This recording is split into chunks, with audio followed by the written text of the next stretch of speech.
Periyar Maniammai Institute of Science and Technology, Thanjavur. The world needs you. Maldives in Madras, VGP Marine Kingdom, India's first largest walk-through tunnel aquarium, ECR Enjambakam. மலச்சிக்கலுக்கு இயற்கையான தீர்வு Rajlax capsules. Contact 9600426500. இயற்கை பேரிடர்கள்ன்றது வந்து அடுத்த ஒரு 7.5 வருஷத்துக்கு இதெல்லாம் நடக்கும். உலக அழிவுமா அப்படின்லாம் கேட்டிங்கன்னா, சனி வந்து இந்த மேஷம் ரிஷபத்தை தாண்டி வர்றவர்களும் இந்த பிரச்சனைகள் கொஞ்சம் இருக்க தான் செய்யுது.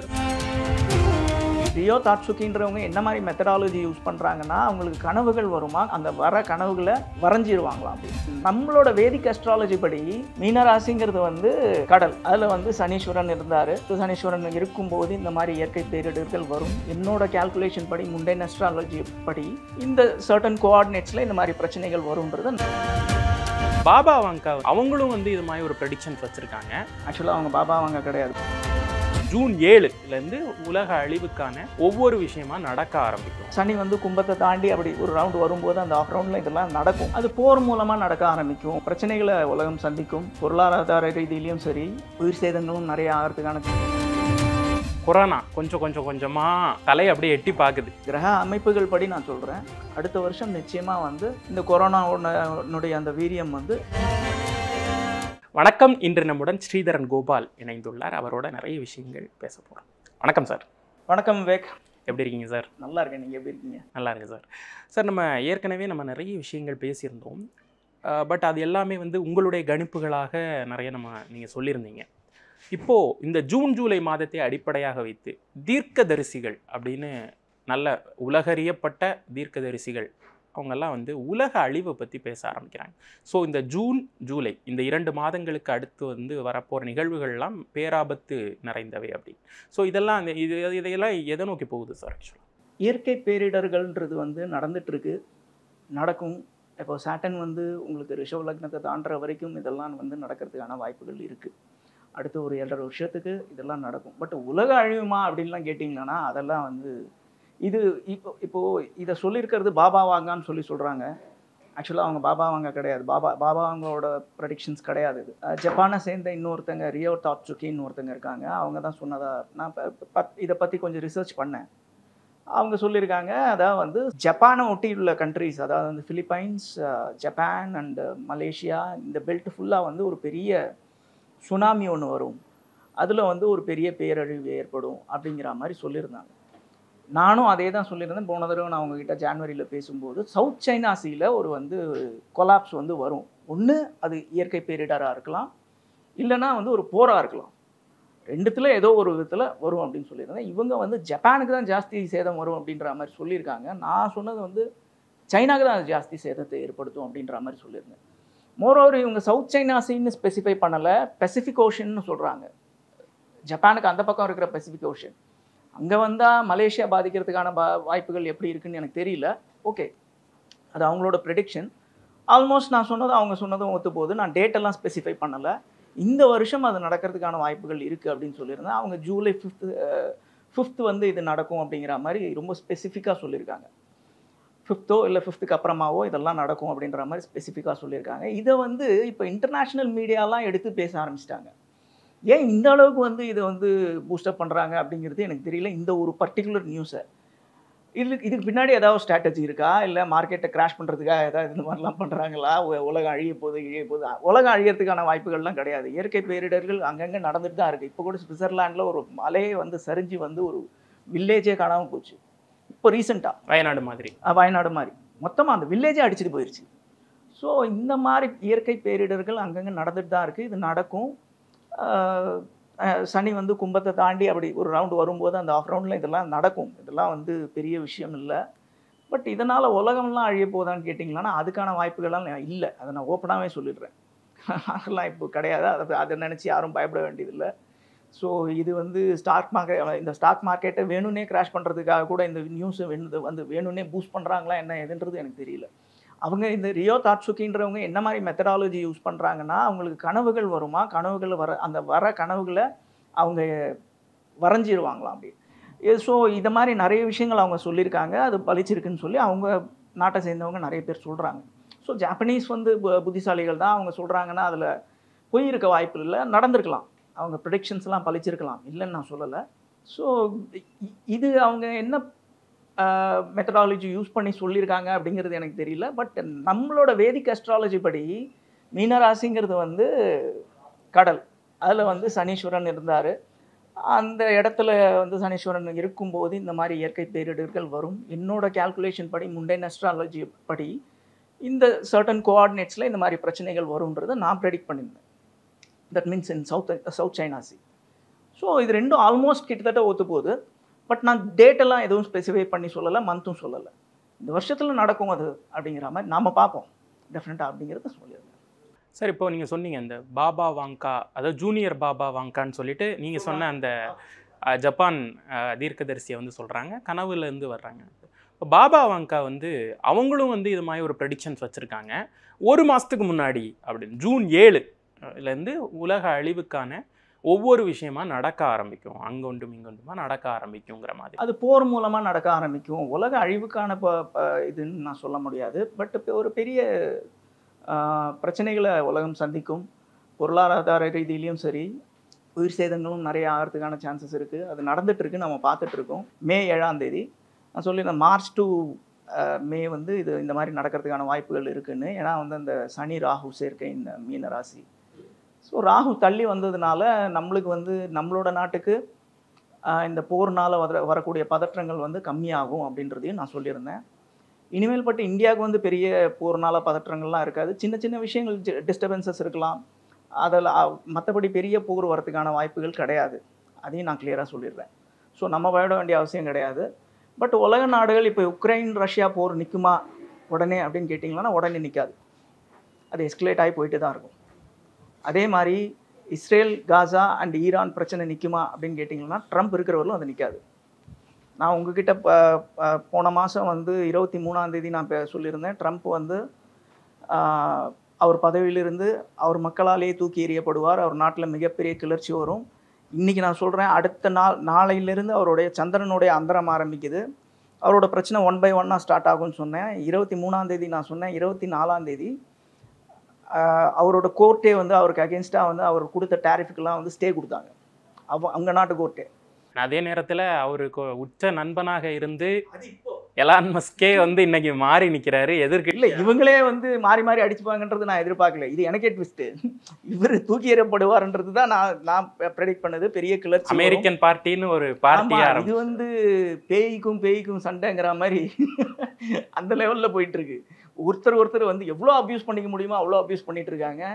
இது அமெரிக்கன்ஸ்க்கே ஒரு பெரிய எம்ப்ரேஸ்மெண்ட். இது புது பார்ட்டி ஆரம்பித்து JD Vance impeach Donald Trump and make JD Vance as இது பிரசிடென்ட் அப்படின்ட்டார்.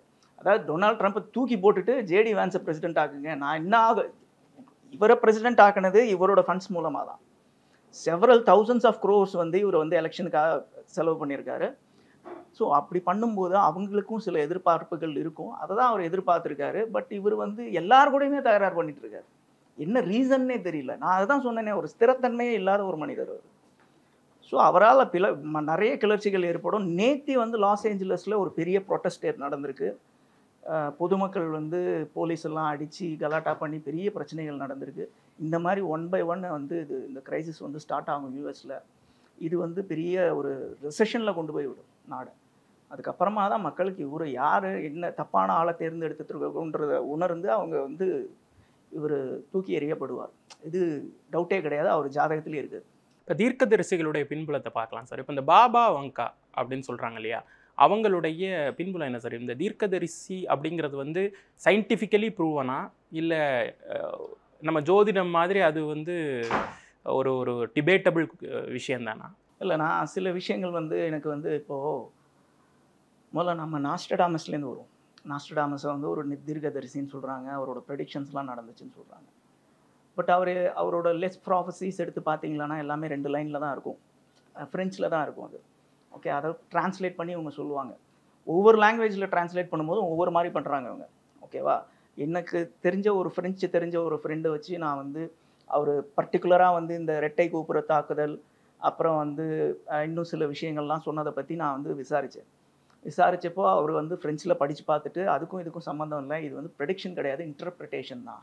இவங்க இன்டர்பிரேட் பண்ணுறாங்க, அவர் ஏதோ சொன்னதை வச்சு இன்டர்பிரேட் பண்ணுறாங்களே தவிர இது ப்ரெடிக்ஷனாக இருக்க வாய்ப்பு இல்லை அப்படிங்கிற மாதிரி தான் சொன்னாங்க. வருஷம் வந்து ஆரம்பிக்குதுன்னா நாஸ்ட்ரடாமஸை பற்றியும் பாபா வாங்காவை பற்றியும் நம்ம யூடியூப் சேனலில் கேட்காம இருக்கவே மாட்டோம். ஸோ இது நான் இப்போ நம்மளுடைய பஞ்சாங்கங்கள் எடுத்து பார்த்தீங்கன்னு வச்சுக்கோங்களேன், இந்தந்த வருஷம் இந்தந்த மாதிரி விஷயங்கள்லாம் நடக்கும், இந்தந்த மாதிரி கிரக சேர்க்கையெல்லாம் இருக்குது, இந்த வருஷம் இதுக்கான சான்சஸ் இருக்குது, பெரிய நீர்னால பெரிய ஆபத்து வரும், மலைகள் பிளக்கும், இந்த மாதிரி வந்து இந்த வருஷம் விவசாயம் நல்லா இருக்கும், விளைச்சல் நல்லா இருக்கும், இல்லை அடுத்த வருஷம் வந்து ஒரு பெரிய இயற்கை பேரிடர் வரத்துக்கான வாய்ப்புகள் இருக்குன்றது தெளிவாக கொடுத்துருப்பாங்க. ஸோ பட் அதில் அந்த தெளிவு கிடையாது. வந்து ஜென்ரலாக சொன்னது இன்டர்பிரேட் பண்ணுறாங்க அப்படிங்கிற மாதிரி தான் எனக்கு தெரியுது. பாபா வாங்க வந்து எப்படின்றது எனக்கு எக்ஸாக்டாக தெரியல, அவங்க என்ன மெத்தடாலஜி யூஸ் பண்ணாங்கன்னு தெரியல. ரொம்ப சின்ன வயசுலேயே அவங்களுக்கு வந்து கண் பார்வை இழந்துட்டாங்க, ஜப்பானை சேர்ந்தவங்க. அதுக்கப்புறமா அவங்க சொன்ன விஷயங்கள் நிறைய வந்து பழிச்சதா வந்து அவங்க நாட்டை சேர்ந்தவங்க சொல்கிறாங்க. சுனாமியை கூட கரெக்டாக ப்ரெடிக்ட் பண்ணாங்க அப்படின்னு சொல்கிறாங்க. பட் அது என்னன்னு எனக்கு தெரியல. ஏன்னா இவரை பற்றி நான் இவரோட லெஸ் ப்ராஃபஸீஸை எடுத்து நான் ரிசர்ச் பண்ணியிருக்கேன். பட் அவங்க எழுதி வச்சது என்ன, எந்த அளவுக்கு கரெக்டாக இருக்குன்றது நம்மளுக்கு தெரியல. இது பட் இப்போ நம்ம பேசுகிற டாபிக் வந்து பாபா வாங்க சொன்னது கிடையாது, இந்த ரியோ டாக்ஸிகி சொன்னது தான். அவங்கள வந்து ஜூனியர் பாபா வாங்கான்னு சொல்கிறாங்க. அவங்க சொன்ன நிறைய விஷயங்களும் நடந்திருக்குன்னு சொல்கிறாங்க. இப்போ இவங்களுடைய ஏஜ் ஃபேக்டர்லாம் எப்படி சார்? இது வந்து ரொம்ப சின்ன வயசுலேயே இவங்க இது மாதிரியான விஷயங்களுக்குள்ளே வந்து ஊறி போயிட்டாங்களா? ரொம்ப சின்ன வயசுல இந்த பாபாவாங்கவே ரொம்ப சின்ன வயசுலேருந்தே இதெல்லாம் சொல்ல ஆரம்பிச்சிட்டாங்க. ஏன்னா சின்ன வயசுலேயே அவங்க கண் பார்வை இழந்துட்டாங்க, அதுக்கப்புறமா அவங்களோட ப்ரெடிக்ஷன்ஸ் எல்லாம் பண்ண ஆரம்பிச்சிட்டாங்கன்னு தான் சொல்கிறாங்க. ரியோ டாக்ஸிக்கும் ஆக்சுவலாக வந்து அவங்க வந்து சில பேர் சொல்கிறாங்க அவங்க வந்து இப்போ ஃபேமுக்காக பண்ணாங்கன்னா, அவங்க ஃபேமுக்காக பண்ண மாதிரி தெரியல. ஏன்னா அவங்களோட ஃபோட்டோஸே நான் இதுவரையிலும் எதுலேயும் பார்க்கல. ஒரே ஒரு ஃபோட்டோ தான் ஏதோ ஒரு ரெஃபரன்ஸுக்காக இருக்குது. நீங்கள் பேரே வந்து நீங்கள் கேள்விப்பட்டிருக்க மாட்டீங்க பெருசாக வெளியில். அவங்க ஃபேமுக்காக பண்ண மாதிரி தெரியல. பட் ஏதோ ஒரு விஷயம் அவங்களுக்கு கனவுல வர்ற விஷயங்கள் நடந்திருக்கலாம், அது வாய்ப்பு இருக்குது நிச்சயமாக. சில பேரோட கனவுகள் வந்து பலிக்கிறதுக்கான வாய்ப்புகள் நிறைய இருக்குது. அழகிய தமிழ் மகன் படம் மாதிரி. ஸோ அந்த மாதிரி சில பேருக்கு வந்து கனவுகள் வந்து பலிக்கிறதுக்கான வாய்ப்புகள் இருக்குது, அது அவங்களுக்கு இருக்கலாம். ஸோ இது வந்து நான் சொன்ன என்னோட ப்ரெடிக்ஷனோட ஓரளவுக்கு ஒத்து போகுது. ஏன்னா அந்த சைடில் வந்து ப்ராப்ளம் இருக்குது, ஒரு கொலாப்ஸ் வரும் டெஃபினட்டாக இருக்குது. அது போர் மூலமாக இருக்கலாம், இல்லை நேச்சுரல் டிசாஸ்டராக இருக்கலாம். கும்பத்தில் சனி அப்படிங்கிறது வந்து ஒரு டெட்லி காம்போ. இதுக்கு முன்னாடி வந்து கும்பத்தில் எப்போல்லாம் சனி வந்ததோ அந்த நேரத்தில் எல்லாம் ஒரு இயற்கை பேரிடர் நடந்திருக்கு. தனுஷ்கோடி சம்பவம் எல்லாம் அப்போ நடந்தது தான் அப்படின்னாங்க.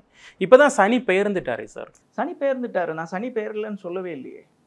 சனி வந்து இந்த இதை தாண்டி வரணும். உங்களுக்கு வந்து மேஷம் ரிஷபத்தை தாண்டி வர்றவர்களும் இந்த பிரச்சனைகள் கொஞ்சம் இருக்க தான் செய்யும். ஆரம்பிச்சு ரிஷபம் வர. ஆமாம், ரிஷபம் வரல, ரிஷபத்தை ஸோ 2.5 இன்னும் ஒரு 7-8 வருஷத்துக்கு, ஒரு 7 வருஷத்துக்கு இந்த ப்ராப்ளம் வந்து நம்ம வந்து இந்த இயற்கை பேரிடர்லாம் நம்ம பார்க்க வேண்டியது இருக்கும். வயநாட்டில் பார்த்தோம், இப்போ ரீசெண்டாக வந்து சுவிட்சர்லாண்டை பார்த்தோம், தமிழ்நாட்டிலே 2-3 சம்பவங்கள் நம்ம பார்த்துட்டோம். அதை தாண்டி உலகம் பூரா நிறைய விஷயங்கள் நடந்துகிட்ருக்கு, நம்ம பார்த்துட்டு தான் இருக்கோம். போர் நடந்துகிட்ருக்கு, பார்க்குறோம். போர்னால் இப்போ காசாவில் வந்து எத்தனை ஆயிரம் உயிர்கள் போயிருக்குன்றது நம்ம கண்கூடாக பார்க்குறோம். அவங்க வந்து குண்டடிபட்டு செத்தவங்களோட இனிமேல் பட்டு பசினால் செத்து போகிறவங்களோட எண்ணிக்கை தான் அதிகமாக இருக்கும். பாவம், மக்களுக்கு வந்து சாப்பாடு இல்லை, தண்ணி இல்லை, குழந்தைங்களுக்கு பால் இல்லை. ஆயிரக்கணக்கான ரூபாய் கொடுத்து தான் ஒரு பாட்டில் பாலே வாங்க வேண்டியதாக இருக்குது. அந்த லெவலில் இப்போ நிலைமை போயிட்டுருக்கு. ஸோ இதெல்லாம் நம்ம பார்த்துட்ருக்கோம். உக்ரைனுக்கும் அந்த நிலைமை தான் வரும். ஏன்னா ஜெலன்ஸ்கி பண்ணதும் இப்போ ரொம்ப பெரிய தப்பு. இது பேச்சுவார்த்தை நடந்துட்டு இருக்கும்போது அட்டாக் பண்ணது. ஸோ இதெல்லாம் எஸ்கலேஷனுக்கான விஷயங்கள் தான். இதெல்லாம் இப்போதைக்கு முடிய போகிறது இல்லை, அது கன்ஃபார்ம் அது. ஸோ அதை தாண்டி இயற்கை பேரிடர்களும் அங்கங்கே நடக்கும். இப்போ இந்த நாஸ்ட்ரடாம்ஸ், அப்புறம் பாபா வாங்கா, நீங்கள் சொன்ன அந்த ஜப்பான் தீர்க்கதரிசி லியோ டாட்சுகி, ஸோ இவங்க எல்லாருமே நம்ம வந்து பார்க்குறோம். இன்டர்நேஷ்னல் ஆளுங்களை பற்றி நம்ம நிறைய பேசுகிறோம். ஆனால் நம்ம சித்தர்கள் எழுதி வச்ச ஏடுகள் இருக்கு இல்லையா, கோரக்கருடைய சந்திரரேகை, அது கூட இந்த மாதிரி தீர்க்க தரிசனம் சார்ந்த விஷயங்கள் தான் அப்படின்னு சொல்கிறாங்களே, அதை பற்றி ஒரு டீட்டெயில் சொல்ல முடியுமா? இல்லை, இப்போ கோரக்கர் எழுதின சந்திர ரேகை பற்றி நான் வந்து ஓரளவுக்கு தான் ரிசர்ச் பண்ணியிருக்கேன், பெருசாக பண்ணலை. அதெல்லாம் வந்து தீர்க்க தரிசனம் தான். அதெல்லாம் வந்து முதல்ல அந்த லாங்குவேஜை வந்து நம்ம வந்து என்ன சொல்கிறது, ப்ராப்பராக டிரான்ஸ்லேட் பண்ணி இது பண்ணுறதுக்கான ஒரு ஆள் இருந்தால் நம்ம வந்து பண்ணலாம். அதுக்கான ஆள் எனக்கு கரெக்டாக கிடைக்கல. அது கிடைச்சதுக்கப்புறம் அதை பற்றி நம்ம ஒரு எபிசோடே தனியாக பண்ணலாம். சந்திரரேகையை பற்றி அவரும் வந்து தீர்க்க தரிசனத்தை பற்றி தான் பண்ணியிருக்காரு, அதில் டவுட்டே கிடையாது. அதெல்லாம் வந்து உண்மையாக தான் இருக்கும். ஏன்னா நம்மளுடைய முனிவர்கள் சித்தர்கள்லாம் வந்து பெரிய ஜீனியஸ். அவங்க வந்து என்ன சொல்கிறது, இப்போ இந்த ரியோ டாக்ஸுகியை பற்றி வந்து உலகம் பூரா இன்றைக்கி வந்து பேச ஆரம்பிச்சிருக்காங்க, அவங்களோட ஒரு ப்ரெடிக்ஷனை பற்றி. பட் நம்ம சித்தர்கள்லாம் பல ஆயிரம் வருஷங்களுக்கு முன்னாடியே வந்து இந்த நாடி ஜோதிடம்லாம் எழுதி வச்சுட்டு போயிருக்காங்க. உங்களோட கைரேகை கொடுத்தீங்கன்னா சில இடங்களில் ஏமாத்துறாங்க, நான் இல்லைன்னு சொல்லலை. சில இடங்கள்ல இல்லை, பல இடங்கள்ல ஏமாத்துறாங்க. ஒரு சில இடங்களில் உண்மையாகவும் இருக்காங்க. நீங்கள் உங்கள் கைரேகை வச்சிங்களான்னா நிச்சயமாக உங்களோட ஓலை இருந்ததுன்னா எடுத்து படிச்சிருவாங்க. நீட்டாக வந்துடும். அதில் உங்களோட ஃபுல் டீட்டெயில்ஸ் வந்துடும். எனக்கு வந்திருக்கு, நான் பார்த்துருக்கேன். எனக்கு இன்னொருத்தரை கூட்டிகிட்டு போனால் அவருக்கும் வந்திருக்கு, பார்த்துருக்கேன். 3 பேர் போனோம், 2 பேருக்கு வந்துச்சு, ஒருத்தருக்கு வரல. வைத்தீஸ்வரன் கோயிலில் தான் போனோம் நாங்கள் பார்த்தது. ஸோ இதெல்லாம் வந்து என்ன சொல்கிறது, அறிவியலுக்கு அப்பாற்பட்ட விஷயங்கள். எப்படி அவங்களுக்கு தெரியும், யோசிச்சு பாருங்கள். ஸோ இதெல்லாம் வந்து இன்னும் நம்ம வந்து நிறைய இதை பற்றி ரிசர்ச் பண்ணி உலகத்துக்கு கொண்டு போகணும். ஒரு ரியோ தாட்சுகி சொன்னது இன்றைக்கி வந்து உலகம் பூரா பெரிய பிரச்சனையாகி இது வந்து மார்க்கெட்டையே அஃபெக்ட் பண்ணுற லெவலுக்கு போயிட்டுருக்கு. பட் நம்மளதெல்லாம் இந்த அளவுக்கு உண்மைகள் இருக்குது நம்மளோட வேதங்களில், சாஸ்திரங்களில், நம்மளோட சித்தர்களுடைய பதிவேடுகளில். அதெல்லாம் யாரும் ரிசர்ச் பண்ணுறதுக்கான இன்ட்ரெஸ்டே காட்டுறது கிடையாது. நம்ம கேட்டால் மூட நம்பிக்கைன்னு சொல்லிட்டு சிம்பிளாக நகர்ந்துட்டு போயிடுறாங்க. அதுதான் வருத்தமாக இருக்குது. ஆனால் சித்தர்கள் அப்படிங்கிறப்ப இன்னும் நம்ம வந்து வெளிச்சம் பாய்ச்ச வேண்டிய விஷயங்கள் நிறைய இருக்குன்னு நிறைய இருக்குது. சாதாரண விஷயம் கிடையாது. ஜீவசமாதி அடைஞ்ச ஒரு சித்தர் வந்து நீங்கள் ஏற்கனவே ஒரு தடவை கேட்டிருந்தீங்க ஜீவசமாதி அடையிறதுனா என்னென்னா, அன்றைக்கே நான் சொல்லியிருக்க வேண்டியது. நான் இதை பற்றி நான் ரிசர்ச் பண்ணி தெரிஞ்சுக்கிட்ட வரைக்கும் ஜீவசமாதி அடையிறதுனா அவங்க இறந்து போயிடுறாங்க, அவங்கள உட்கார வச்சு போச்சிடுறாங்க அப்படின்னு இவங்க நினச்சிக்கிறாங்க. ஆக்சுவலாக அப்படி கிடையாது. யோகாவில் குண்டலினி சக்தியை எழுப்புறதுன்னு சொல்லுவாங்க, ஓகேவா? அதே மாதிரி நம்மளுக்கு வந்து 10 விதமான பிராணாஸ் இருக்குது. பிராணன், அபானன், வியானன், உடானன், அப்புறம் வந்து இந்த மாதிரி 10 விதமான பிராணாஸ் இருக்குது. ஒவ்வொரு பிராணத்துக்கும் ஒவ்வொரு விதமான ஃபங்க்ஷனல்ஸ் இருக்குது. இப்போ பிராணன்னா அது வந்து நம்மளுடைய பிராணசக்தியை குறிக்குது, அது ஃபங்க்ஷன் பண்ணுது. இன்னொரு பிராணன் வந்து நம்மளோட கண் இமைக்குது தெரியுமா, அதை வந்து ஃபங்க்ஷன் பண்ணும். இன்னொரு பிராணன் வந்து நம்மளோட உடலில் இருக்கிற கழிவுகளை வெளியேற்றும். இன்னொரு பிராணன் வந்து இப்போ பெண்கள் வந்து கர்ப்பமாக இருக்காங்கன்னா அவங்களுடைய அந்த கர்ப்ப நேரத்தில் வந்து அந்த குழந்தைய வெளில தள்ளுறதுக்கு உண்டான சக்தியை கொடுக்கக்கூடிய பிராணன்லாம் இருக்குது. ஸோ இந்த மாதிரி 10 விதமான பிராணன்கள் இருக்குது. இந்த 10 விதமான பிராணன்களையும் ஒன்றொன்னா அடக்கி கடைசியில் தனஞ்சயன்ற பிராணன் இருக்குது, அதை நோட் பண்ணிக்கோங்க. ஒவ்வொன்றா அடக்கி இந்த குண்டலினி சக்தியை மேலே ஏற்றி கொண்டு வருவாங்க. மேலே ஏற்றி கொண்டு வந்து இங்கே நிறுத்துவாங்க. நிறுத்தினாங்கன்னா அங்கே ஒரு ஒளி வரும், ஓகேவா? அதுக்கப்புறமா இந்த தனஞ்சயன் அப்படிங்கிற ஒரு பிராணன் இருக்குது. அதோட வேலை என்னன்னு கேட்டிங்களன்னா, ஒருத்தர் இறந்ததுக்கு அப்புறமா அது மேலே வந்து இந்த அஜ்ன சக்கரம்னு சொல்லுவாங்க. அந்த சக்கரத்தில் அந்த ஒளி இருந்ததுன்னா ஓகே, அங்கே ஸ்டே ஆகிடும். ஸ்டே ஆகிடுச்சுன்னா உயிரோட்டம் உடலில் இருக்கும். உங்கள் ஆத்மா வெளியில் போய் மற்ற வேலைகள்லாம் பார்த்துட்ருக்கும். உயிரோட்டம் உடலில் தான் இருக்கும். நீங்கள் ஜீவசமாதி அடைஞ்சிருப்பீங்க, எத்தனை ஆயிரம் வருஷம் ஆனாலும் உங்களோட உடல் வந்து கெடாது. இந்த தனஞ்சயன் பிராணத்தோட ஃபங்க்ஷன் என்னன்னு கேட்டிங்களன்னா, ஒருவேளை அங்கே ஒளி இல்லை அப்படின்னா அது வந்து திரும்ப உள்ளே போய் செல்ஸ் இந்த டீகேயிங் ப்ராசஸ்ன்னு சொல்லுவாங்க, உடலை அழுக வைக்கிற தன்மை, அதை பண்ண ஆரம்பிச்சிடும். அதுக்கப்புறமா தான் நம்மளுடைய உடல் அழுகுது. இப்போ நீங்கள் வந்து எத்தனை ஆயிரம் வருஷத்துக்கு முன்னாடி சித்தருடைய ஜீவசமாதியும் எடுத்து பார்த்தீங்களன்னா அவங்க உடல் அப்படியே தான் இருக்கும், அழுகாது, எந்த விதமான இதுவும் இருக்காது, துர்நாற்றமும் இருக்காது, எதுவுமே இருக்காது. ஏன்னா அந்த டீகேயிங் ப்ராசஸ் வந்து அவங்களுக்கு ஸ்டார்ட்டே ஆகாது. பிகாஸ் ஆஃப் திஸ் தனஞ்சயன் பிராணா அது வந்து இங்கே போய் இந்த அஜ்ன சக்கரத்தில் ஸ்டே ஆகிடும். உயிரோட்டம் இருக்கும் உடலில். அவங்க நினச்சப்போ திரும்ப எழுந்து வரலாம், அவங்களுக்கு இறப்பு கிடையாது. அவங்க என்றைக்கு வரணும்னு நினைக்கிறாங்களோ அன்றைக்கி வருவாங்க, அவ்வளோதான். ஸோ ஜீவசமாதிங்கிறது இதுதான். அவங்களோட வைப்ரேஷன் வந்து எனார்மஸ் அமௌண்ட் ஆஃப் வைப்ரேஷன் வந்து அந்த ஜீவசமாதியை சுற்றி இருக்கும். இப்போ உலக அளவுக்கான சில முன்னோடி தகவல்களை இந்த மாதிரியான தீர்க்கதரிசிகள் கொடுத்துக்கிட்டு இருக்க ஒரு பக்கம், கொரோனா கொஞ்சமாக தலையை அப்படியே எட்டி பார்க்குது. வீரியமற்ற கொரோனா, பயப்பட வேண்டாம் அப்படின்னு அரசு தரப்பில் நிறைய சொன்னாலுமே இங்கொண்டும் அங்கொண்டுமாக உயிரிழப்புகள் ஏற்படுது. அதெல்லாம் நம்ம தவிர்க்க முடியல. இப்போ கொஞ்சம் அதிகமாகவும் போயிட்டுருக்கு. அப்படிங்கிறப்ப மக்கள் என்ன புரிஞ்சுக்கணும்னு நினைக்கிறீங்க? நான் ஏற்கனவே சொல்லியிருந்தேன், இந்த கொரோனா வைரஸ்னால பாதிப்பு வந்து இந்த வருஷம் பெருசாக ஏற்படாது, இந்த லாக்டவுன்ஸ்லாமும் இந்த வருஷம் பெருசாக ஏற்படாது. பட் அடுத்த வருஷம் இதனால் பிரச்சனைகள் வரும், இந்த வைரஸ்னால பிரச்சனைகள் வரும், பெரிய அளவில் பிரச்சனைகள் வரும் அப்படிங்கிற 2026 வரும் அப்படிங்கிறது நான் சொல்லியிருந்தேன். தேர்தலும் வருது, தேர்தலும் வருது, கொரோனாவும் வருது. இல்லை, தவிர்க்க முடியாத காம்போ ஆயிடுச்சு. 2021 தேர்தல் எல்லாம் பிரச்சாரம்லாம் முடிஞ்சிருச்சு, எல்லாம் கவுண்டிங் ஆகி ஆட்சி அமைக்கிற நேரத்தில் பீக்கில் இருக்குது கொரோனாவுடைய ஆட்டம். அப்படிங்கிறப்ப இது ஒரு டெட்லி காம்போவாக இருக்கே. டெட்லி காம்போவாக தான் இருக்குது. திரும்ப எலெக்ஷன் வரும்போது வருது. ஸோ அடுத்த வருஷம் வந்து இந்த கொரோனா அதான் வந்து இந்த கிரக அமைப்புகள் படி நான் சொல்கிறேன், அடுத்த வருஷம் நிச்சயமாக வந்து இந்த கொரோனாவுடைய அந்த வீரியம் வந்து அதிகமாகும். 2026 ஒரு பிரச்சனை இருக்குது. பிரச்சனை இருக்குது. இப்போ வந்து பெருசாக இருக்காது, அது இப்படி மைல்டாக இருந்துட்டு இருக்கும். 2026 இந்த லாக்டவுன் போன தடவை மாதிரி லாக்டவுன்லாம் வரதுக்கான வாய்ப்புகள் இருக்குது. நம்ம ஹெல்த்தெல்லாம் நம்ம ரொம்ப கேர்ஃபுல்லாக பார்த்துக்கணும். ஏன்னா இது வந்து அதை மியூட்டன்ட் ஆகும்னு சொல்லுவாங்க தெரியுமா, மியூட்டேட் ஆகும்னு சொல்லுவாங்க தெரியுமா, அது மாதிரி மியூட்டேட் ஆகி வேறு மாதிரி வேரியண்ட் வந்து வரதுக்கான வாய்ப்புகள் நிறைய இருக்குது 2026. நிறைய விஷயங்கள் பகிர்ந்துக்கிட்டீங்க சார், ரொம்ப நன்றி. ரொம்ப நன்றி Vivek. Periyar Maniammai Institute of Science and Technology, Thanjavur. The world needs you. Maldives in Madras, VGP Marine Kingdom, India's first largest walk-through tunnel aquarium, ECR Enjambakam. மலச்சிக்கலுக்கு இயற்கையான தீர்வு ராஜ்லாக்ஸ் கேப்சூல்ஸ். கான்டாக்ட் 9600426500.